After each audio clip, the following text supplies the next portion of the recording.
Madame la Présidente, chers collègues, la France s'enfonce dans la crise du logement, insiste le dernier rapport de la Fondation pour le logement des défavorisés paru ce mardi.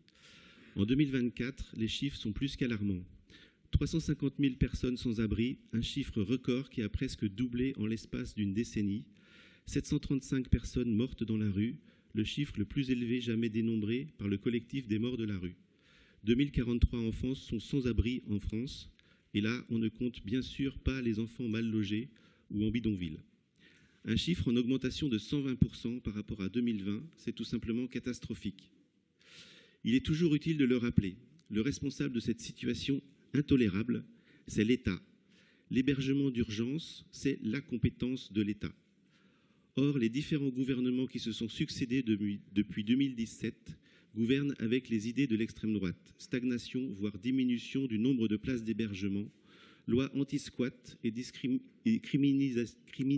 criminalisation des mal logés, multiplication des expulsions sans solution de logement, maintien de centaines de milliers de personnes dans la précarité administrative. Des mesures toujours plus délétères. La dernière circulaire du ministre de l'Intérieur, Bruno Retailleau, s'inscrit dans cette continuité d'une politique dangereuse qui consiste à stigmatiser, suspecter et précariser les personnes à la rue. Une atteinte historique à notre société de droit et de justice.